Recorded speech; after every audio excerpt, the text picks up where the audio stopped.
Hola, muchas gracias a las autoridades de este curso bianual de patología mamaria, organizado por la Sociedad de Patología Mamaria de Córdoba, por la convocatoria de participar del mismo. Me pidieron que trate el tema imágenes mamarias en pacientes de alto riesgo. Y para ser sincero, siempre que me toca hablar de este tema me da un poco de vergüenza y de incomodidad, porque creo que en nuestro medio es poco en realidad lo que trabajamos en alto riesgo puramente y correctamente estratificado. Y por eso me parece que eso es lo primero que tenemos que desarrollar. La indicación de resonancia por alto riesgo, ya vamos a hablar de los distintos métodos, pero la resonancia es el método por excelencia para evaluar este tipo de pacientes. Coloco alto riesgo entre comillas. ¿Por qué? Porque la verdad que muchas pacientes que vienen en teoría por alto riesgo en realidad no son pacientes de alto riesgo, sino que son muchas veces mal categorizadas o auto mal categorizadas como alto riesgo simplemente por tener un familiar que muchas veces no es de primer grado y que a lo mejor es una patología esporádica en un paciente anioso y que igual son tratadas por alto riesgo. Si comparamos la incidencia de exámenes de resonancia en alto riesgo en servicios, la mayor parte en nuestro país, en Argentina, la incidencia es muy baja en algunas encuestas hechas de manera informal, por debajo del 5%, mientras que en servicios dedicados europeos o del primer mundo, en algunos superan el 30%. O sea que estamos haciendo muy poco alto riesgo en nuestro medio. Si bien existen guías y existen en general consensos, es insuficiente a mi entender la estratificación de riesgo que hacemos y el estudio de pacientes realmente con una valoración de riesgo previa propiamente dicha. Y una salvedad importante, obvia, pero creo que necesaria, es que un antecedente familiar no es sinónimo de alto riesgo. Es por eso que la importancia de estratificar riesgo de cáncer de mama. Esto debe realizarse a partir de los 30 años y basados en qué? En la historia personal de esa mujer y en los antecedentes familiares de ese paciente. Esto lo podemos hacer a través de modelos matemáticos de predicción de riesgo, como ya vamos a ver, y a través de, en algún caso en particular, si el interrogatorio inicial así lo amerita, a través de asesoramientos, consultas genéticas y exámenes genéticos en el caso de considerarse conveniente. Obviamente que esta estratificación muchas veces tiene que ser actualizada. ¿Por qué? Porque el riesgo familiar puede modificarse a lo largo de la vida, por ejemplo, por la aparición de un nuevo caso de cáncer en un familiar de primer grado. El riesgo lo podemos medir como relativo, como riesgo absoluto o como riesgo acumulado, que es el que vamos a usar en el alto riesgo por cáncer de mama. El riesgo acumulado implica el porcentaje de riesgo a lo largo de la vida en general de la paciente. Y el riesgo va a diferir según cada caso en particular. Hablando de riesgo acumulado, tenemos tres formas de riesgos. El riesgo habitual, que va a ser menor al 10%. El alto riesgo, cuando está encima del 20%. Y el riesgo intermedio entre el 10 y el 20%.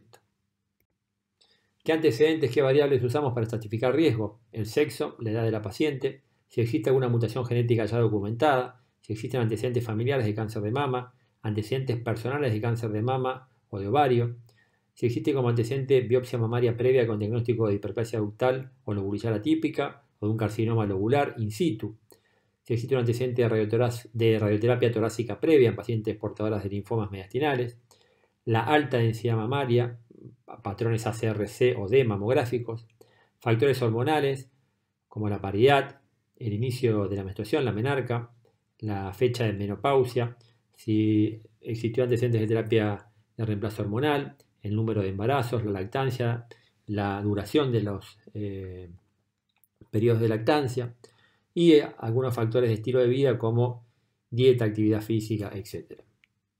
Existen distintos modelos matemáticos para cuantificar este riesgo, como el BRCA-PRO, el de Klaus, el de Gale, etcétera, etcétera, cada uno con ventajas y con desventajas si se compara uno con otro. Algunos incluyen distintas variables, otros no. Algunos autores defienden algunos de estos métodos con respecto a los otros. Son cuestiones que exceden los objetivos de esta clase, que tiene una orientación más que nada imagenológica.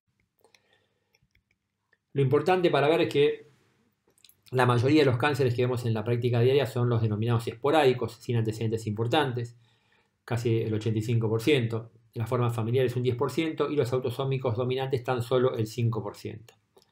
De estas formas, más que la mayor, que la mitad de los casos van a ser de causa desconocida.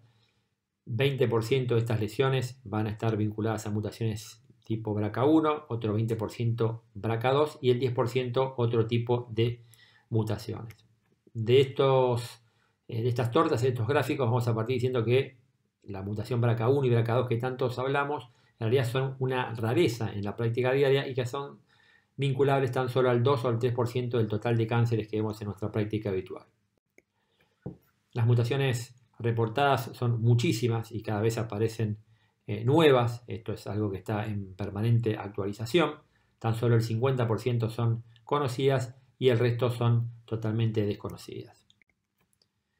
A partir de las principales mutaciones y otro antecedente importante como es el tratamiento con radioterapia o el riesgo familiar, vamos a saber reconocer que en distintos momentos de la vida estas distintas condiciones van a afectar con distinta incidencia. En la segunda década de vida, entre los 20 y 30 años, las causas más comunes son el antecedente de tratamiento radiante por linfomas mediastinales, mutaciones BRCA1. Entre la tercera y cuarta vida, entre la tercera y cuarta década de vida van a aparecer lo que son las mutaciones más vinculadas a la mutación BRCA2 y después de los 40-50 años el riesgo familiar habitual. Esta es otra forma de ver lo que recién vimos en el gráfico: alto riesgo por antecedente de radioterapia mediastinal, el pico entre los 20 y 30 años, mutaciones BRCA1 entre los 20 y 40 años, BRCA2 un poco más adelante, entre los 30 y 50 años, y el alto riesgo familiar entre los 40 y 60 años. ¿Cómo suelen presentarse desde el punto de vista imagenológico? En general, las mutaciones BRCA1 tienen algunas características que pueden ser distintivas. Recordamos que estas son a una edad más precoz, entre los 20 y 40 años. Pueden manifestarse a través de calcificaciones en forma infrecuente. En general aparecen como nódulos que suelen ser circunscritos al examen ecográfico, en algunos casos con refuerzo acústico posterior, y muchas veces por la edad y por la característica de presentación van a ser interpretados como probables fibroadenomas. Estos nódulos en resonancia suelen ser redondos, espontáneamente hiperintensos en el T2, muchas veces muestran realce periférico en anillo por necrosis central, con márgenes ligeramente irregulares, mayor irregularidad que la que vemos por ecografía, y con curvas tipo 3. Suelen ubicarse a nivel profundo dentro de la mama y con frecuencia suelen ser carcinomas triple negativos a la valoración de receptores.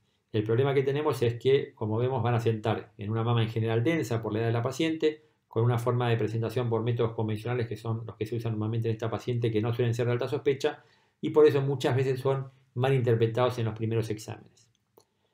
Las lesiones tipo BRCA2, que van a, como ya comentamos, a hacer una mayor incidencia entre los 30 y 50 años, asimismo las formas familiares o las vinculadas a radioterapia torácica, suelen tener una manifestación más similar a la de la población general.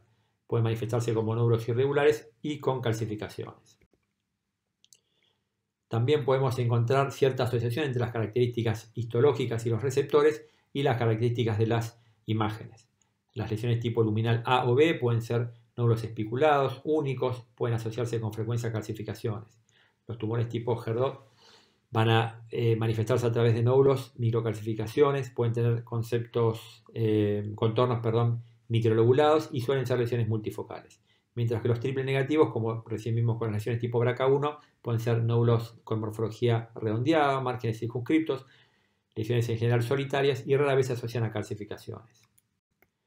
Entonces estamos ante pacientes que van a requerir un control en forma anticipada. Entonces nos vamos a encontrar con pacientes que pueden tener estadísticamente con mayor frecuencia mamas de alta densidad, con una escasa presencia de calcificaciones asociadas y de lesiones in situ, o casos de apariencia benigna. Todas estas características, este entorno va a reducir la sensibilidad y las potenciales ventajas de la mamografía. Entonces nos solemos encontrar con lesiones de mayor tamaño tumoral, con un mayor grado de compromiso ganglionar, con lesiones que van a estar asociadas a un tiempo de duplicación más rápido y fundamentalmente en pacientes jóvenes. Todo esto va a generar un peor pronóstico. Todas estas condiciones que limitan la mamografía son las que hacen que se jerarquice el uso de la resonancia. ¿Qué va a aportar la resonancia en alto riesgo en relación a la mamografía? Una mayor sensibilidad, el no requerir empleo de radiación, la capacidad de detectar lesiones más pequeñas, en general diámetros promedios entre 7 y 18 milímetros, cuando se hace un screening anual con resonancia. Va a reducirse la incidencia de lesiones de intervalo, va a reducirse también el compromiso axilar, aproximadamente va a reducirse del 30 al 15% con todo lo que esto implica desde el punto de vista pronóstico. Y las limitaciones son obviamente la accesibilidad a la resonancia, el costo que implica y la necesidad de administrar contraste en forma endovenosa.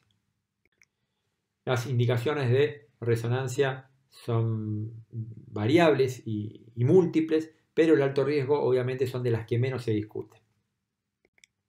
¿Por qué resonancia? Tiene un mejor desempeño claramente que la mamografía combinada incluso con ultrasonido. Va a elevar la sensibilidad y la detección de lesiones y en tumores significativamente importantes desde el punto de vista biológico por tratarse de lesiones de menor volumen y con una menor afectación de axila y obviamente de lesiones a distancia. Vamos a reconocer las lesiones en estadios más precoces con una disminución de las lesiones de intervalo y todo esto va a traer aparejado una disminución en el riesgo de muerte asociada. Como ya dijimos, las indicaciones de resonancia son múltiples, pero la indicación de resonancia en alto riesgo tiene un consenso muy alto con un nivel de evidencia que prácticamente la hace como la metodología de estudio indiscutible. ¿Qué pasa por otro lado con la mamografía por debajo de los 40 años? Vamos a encontrar mamas densas, con una menor sensibilidad, va a requerir una alta dosis. En general hay algunos trabajos que sugerían una mayor radiosensibilidad en este tipo de pacientes. Esto ha sido rebatido por otros trabajos y recordando que rara vez se manifiesta por calcificaciones, surge la inquietud si realmente es necesario o no la mamografía.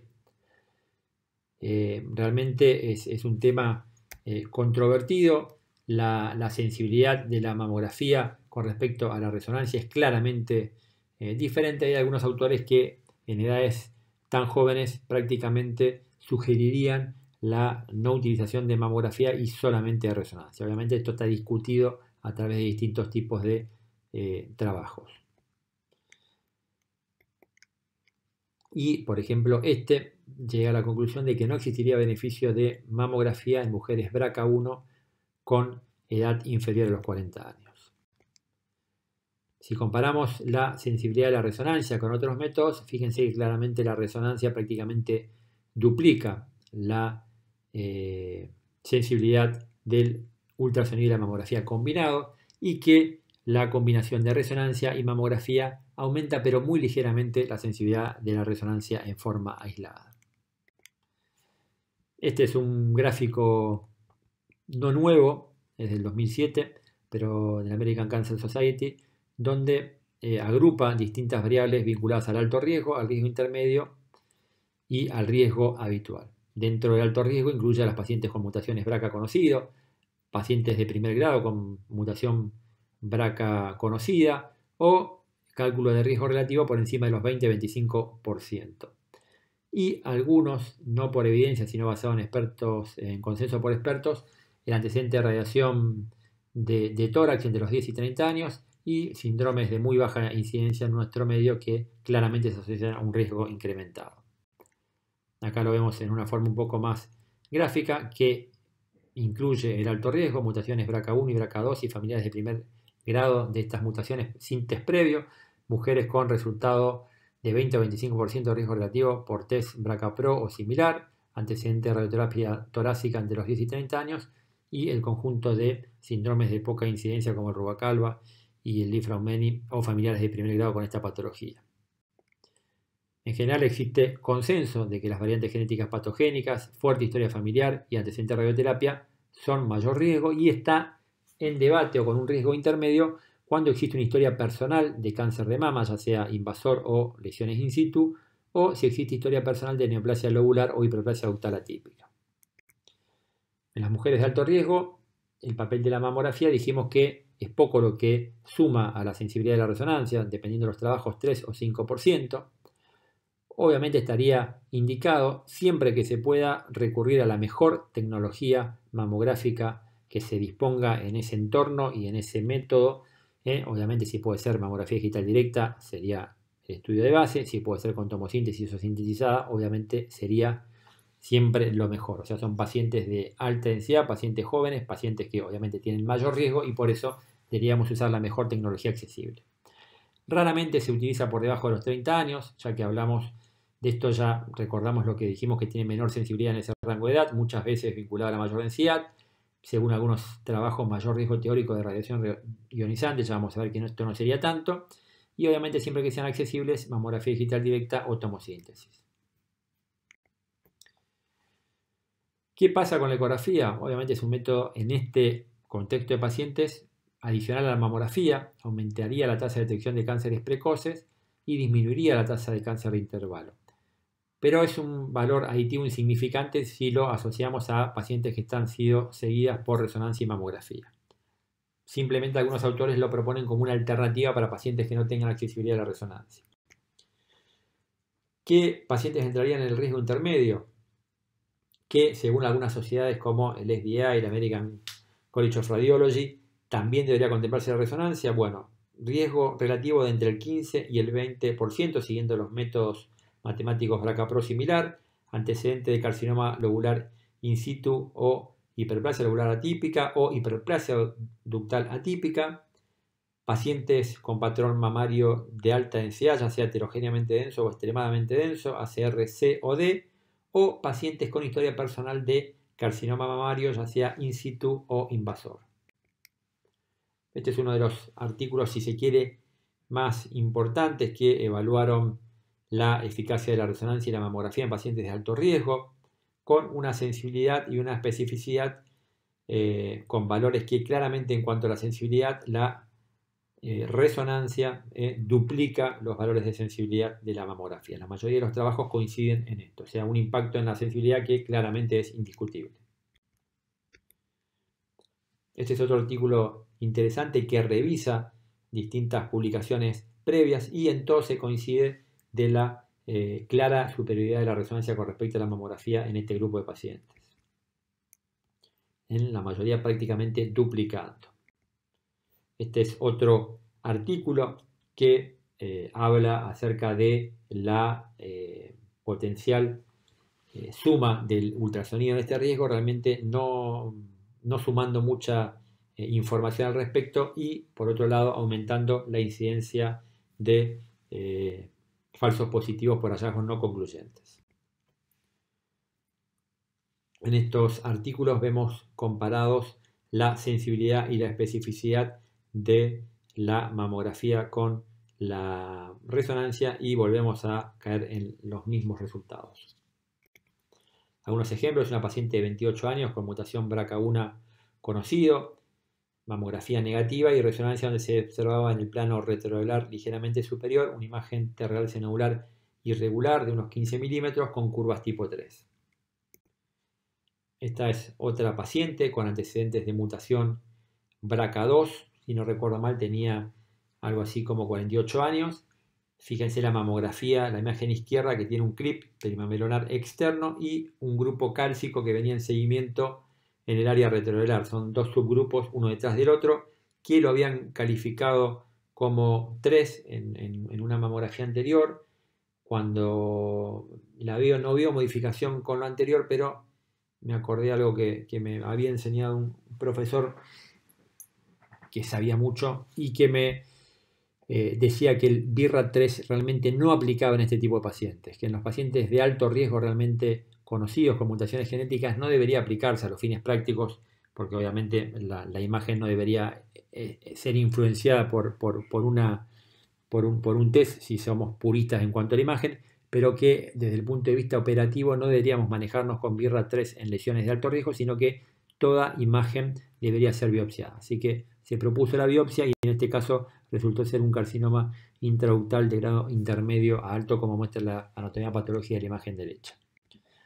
Este es otro caso mucho más agresivo, 37 años, paciente portadora de mutación BRCA1 con presencia de imágenes nodulares múltiples en ambas mamas, algunas homogéneas, otras más heterogéneas, las de menor volumen con contornos más circunscriptos, la de mayor volumen a la derecha en el plano externo con un contorno mucho más irregular y un patrón de raíz interno más heterogéneo, curvas tipo 3, y resultaron ser todos carcinomas triple negativos en forma bilateral.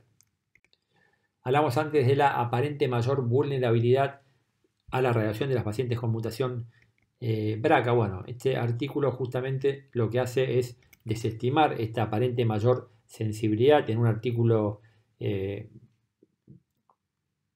prospectivo sobre más de 2.300 pacientes a lo largo de 5 años que no pudieron demostrar esta aparente mayor sensibilidad.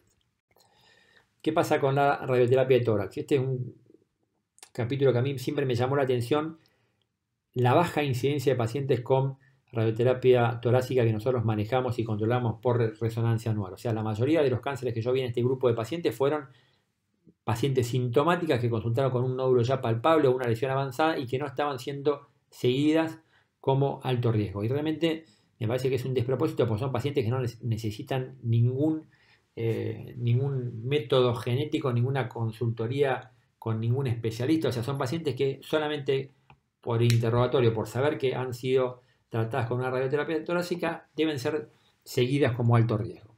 En este grupo de pacientes, el cáncer mamario es la principal causa de muerte en sobrevida prolongada post-linfoma Hodgkin. La sensibilidad va a ser mayor entre los 10 y 30 años cuando se hizo la radioterapia y el riesgo asociado va a estar vinculado a la dosis y al tamaño del campo. Afecta aproximadamente entre el 30 y el 20% de las pacientes entre los 40 y 45 años.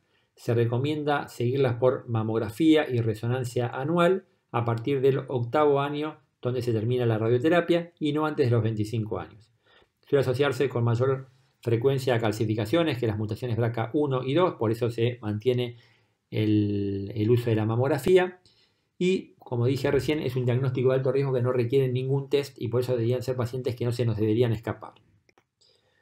Este es un artículo que revisa las características imagenológicas de los cánceres en pacientes con alto riesgo y en general no se ve ninguna característica distintiva, o sea, son lesiones que tienen una forma de presentación similares a la de las pacientes sin antecedentes. La mayor parte como un nódulo irregular, una incidencia casi de la cuarta parte de calcificaciones, tan solo un 12% de nódulos circunscritos y 5% de distorsiones arquitecturales. Con frecuencia son de grado nuclear bajo o intermedio y los receptores hormonales suelen ser positivos. Este es un ejemplo, una paciente que en un hallazgo ecográfico se ve un nódulo que originalmente se había interpretado como un probable fluidoadenoma. Cuando la paciente comenta el antecedente de radioterapia torácica, se decide evaluarla en profundidad y biopsiarla. Se observa un nódulo de márgenes circunscritos, pero con un patrón de realce interno heterogéneo en el plano profundo del área retroocular a nivel prepectoral y unos sectores de realce no nodular por delante y en forma caudal al nódulo dominante que estaban en relación con una lesión in situ asociada a un carcinoma triple negativo invasor. Estos son distintos artículos que proponen distintas metodologías de seguimiento. Hay algunos autores que proponen alternar en determinado momento del año la mamografía, a los 6 meses la resonancia, a los 6 meses la mamografía, a los 6 meses la resonancia. De esta forma sugerirían una mayor posibilidad de reconocer lesiones y disminuir las tasas de lesiones de intervalo, pero por otro lado sería contraproducente en el sentido de que la paciente estaría mucho más, ese mayor seguimiento generaría una menor tasa de adhesión al protocolo de seguimiento por parte de las pacientes. O sea, son pacientes jóvenes, asintomáticas, que en general si tienen algún familiar que fue afectado por la patología suelen ser más propensas a adherir al seguimiento, pero por ahí si no tienen y no han visto lo que es la patología en sí, por ahí son un poco más resistentes al seguimiento y si uno les propone un seguimiento semestral y no anual, la posibilidad de adhesión va a caer. Otro caso que me gusta tratar es las pacientes que tienen historia personal de cáncer de mama y en este caso la resonancia no solamente va a permitir diferenciar cicatriz de recidiva, sino que va a permitir una evaluación local del área cicatrizal, del resto de la mama que tuvo antecedente de cáncer de mama y de la mama contralateral. En este tipo de pacientes los exámenes convencionales, ya sea mamografía o ecografía, tienen un rendimiento menor que en el de las pacientes sin antecedentes personales porque los cambios postquirúrgicos muchas veces son difíciles de diferenciar. Y por otro lado, el antecedente de radioterapia y la falta de actividad hormonal por quimioterapia o por terapia antiestrogénica, en el caso de que sea indicada, va a disminuir el realce de fondo en estas pacientes y por ende los falsos positivos y por ende va a ser todas condiciones propicias para que la resonancia magnética sea aún más efectiva.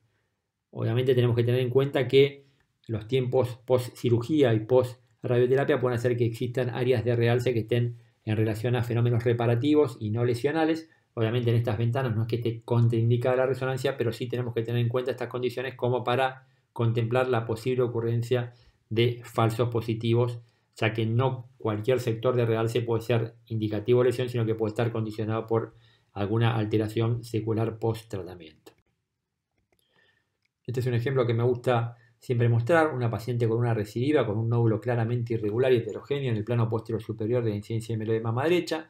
Ecográficamente se observaba un nódulo irregular con sombra acústica posterior, márgenes angulados, que claramente se ve en la resonancia, pero fíjense la cantidad de nódulos satélites que tiene esta paciente por delante y en forma caudal al nódulo dominante, que no se reconocían por ultrasonido, y fíjense en estos otros cortes cómo se ven en los 4 cuadrantes de la mama lesiones nodulares y focos de lesión que no son reconocidas en la mamografía. Obviamente quizás la conducta en esta paciente no cambiaría con la mamografía y la ecografía, pero creo que es un ejemplo donde claramente pone de manifiesto la sensibilidad totalmente distinta que tiene la resonancia en este contexto.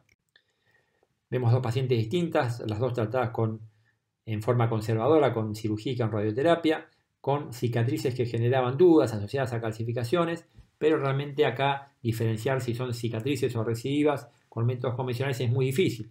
Vemos a la derecha de la pantalla una imagen ecográfica, realmente pensar si eso es una recidiva o una cicatriz es muy complejo. El Doppler en general no aporta, la tomosíntesis tampoco, pues se va a poner de manifiesto mejor el área distorsiva, pero no si ese tejido es viable o no viable, y muchas veces en este contexto yo creo que la resonancia es el método ideal. Fíjense en las series basales, se ven las series mostrando áreas hipointensas en el plano profundo en relación al área cicatrizal. Obviamente acá tampoco podemos diferenciar, pero haciendo contraste claramente podemos reconocer que el ejemplo superior es una recidiva, mientras que el ejemplo inferior, donde existe un realce nulo, estamos frente a un área de fibrosis cicatrizal y distorsión que no tiene ningún tipo de relevancia. O sea, el valor predictivo negativo del método es importantísimo, y en un solo estudio obviamente vamos a descartar que en el resto de esta mama no haya patología y obviamente que en la mama contralateral tampoco exista. Este es un artículo muy interesante de seguimiento de resonancia de pacientes con antecedentes de cáncer de mama. En esta serie se reconocieron 18 cánceres adicionales cada 1000 mujeres evaluadas en pacientes con antecedente de ultrasonido y mamografía reciente negativa. Y obviamente con mayor utilidad o rendimiento en pacientes que habían tenido el diagnóstico inicial de cáncer de mama a los 50 o por debajo de esta edad. Esta es una tabla que preparó la doctora Linney Urban, donde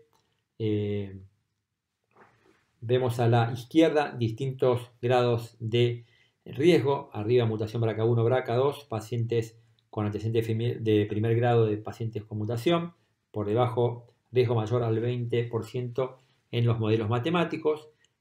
En tercer término, radioterapia entre los 10 y 30 años. Cuarto, los síndromes genéticos. Y en último término, los antecedentes personales.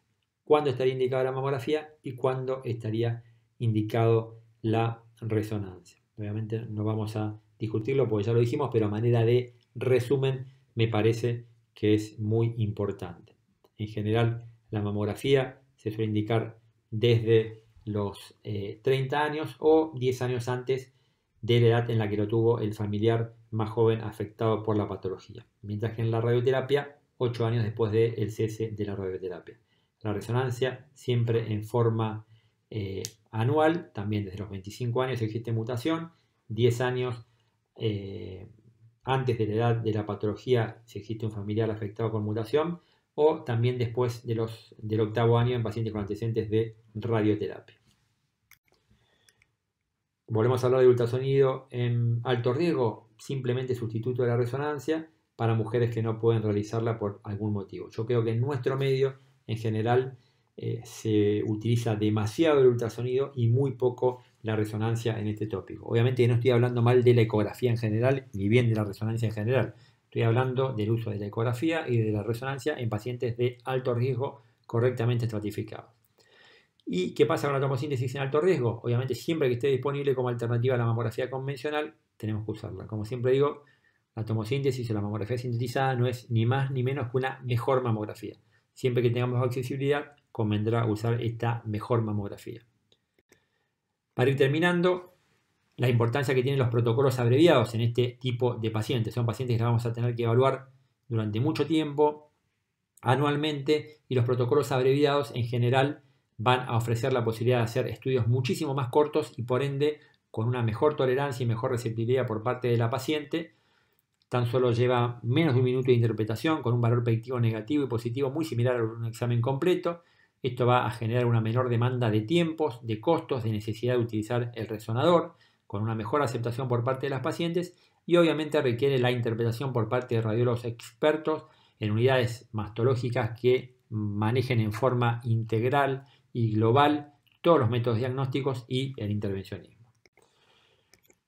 Estos son más o menos ejemplos de estudios abreviados, donde tan solo se hace un estudio sagital T2 basal y después enseguida una serie dinámica con tan solo una o dos vueltas. En algunos casos también sumamos la difusión, que a mí me gusta siempre implementarla en este tipo de pacientes. Y en general se proponen no que el primer estudio sea un abreviado, sino que tener un estudio basal completo para poder descartar si existe alguna patología benigna o un hallazgo sutil o algo que demande mayor atención. Y una vez que tengamos un estudio basal negativo, ahí sí luego sumarle los estudios abreviados que sigan algún estudio full inicial. Y bueno, muchas veces se dice, ¿realmente es tan rápido evaluar una resonancia abreviada? Vamos a hacer un ejemplo. Esta es una resonancia abreviada, BIP, secuencia MIP, reconstrucción 3D. ¿Cuánto tardan en decir que esta resonancia es completamente negativa? Segundos, realmente no demanda absolutamente nada de tiempo. Y por otro lado no decimos no vemos nada, sino que decimos la paciente no tiene nada. O sea, en esta resonancia realmente quedarse con duda de que esta paciente tenga una lesión, o sea, las posibilidades son prácticamente nulas. ¿Y cuánto tiempo tardamos en esta resonancia? En decir que la paciente tiene un nódulo irregular en el plano externo de la mama derecha. Segundos. Obviamente esta paciente después tiene que ser evaluada con un seco-look ecográfico y con la biopsia pertinente para confirmar cualquier hallazgo que surja del estudio de resonancia abreviada. Para ir terminando, la importancia primero, como comencé hablando, de reconocer correctamente las mujeres de alto riesgo, y para eso tenemos que nada más y nada menos que estratificar el riesgo en forma profunda. Rol central de la resonancia en este grupo de pacientes: se obtienen resultados positivos ya sea desde el punto de vista tamaño tumoral como afectación axilar, con todo lo que eso implica desde el punto de vista pronóstico. Considerar la resonancia mamaria en el seguimiento de tratamiento conservador, fundamentalmente en pacientes de mayor riesgo relativo, como son pacientes más jóvenes, receptores negativos, alta densidad, etcétera, etcétera. Siempre tener en cuenta que cualquier hallazgo de resonancia antes debe categorizarse en forma profunda e integral de tomar cualquier tipo de decisión. O sea, que realce un sector de la mama por resonancia no es sinónimo de que sea patológico, sino que eso tenemos que evaluarlo en forma profunda y descartar que no sea un falso positivo. La ecografía ocupa un rol muy limitado, simplemente sustituto de la resonancia. La mamografía digital directa y la tomosíntesis, recordar que son una mejor mamografía, por eso siempre que tengamos accesibilidad, emplearla. Y obviamente, independientemente de los consensos y guías para este manejo de pacientes, las distintas modalidades las vamos a tener que emplear según la accesibilidad de cada paciente en particular, el entorno geográfico, la complejidad de métodos que tengamos, incluso hasta el entorno económico de cada paciente en particular, los factores de riesgo particular de cada paciente y la edad. Y obviamente son pacientes que por la complejidad requieren un manejo multimodal desde el punto de vista de las imágenes e interdisciplinario en unidades de patología mamaria, integrando distintas especialidades. Por mi parte, nada más. Muchísimas gracias. Dejo mi mail en esta última diapositiva por si surge alguna duda o pregunta. Espero haber sido claro y vuelvo a agradecer la invitación. Muchísimas gracias.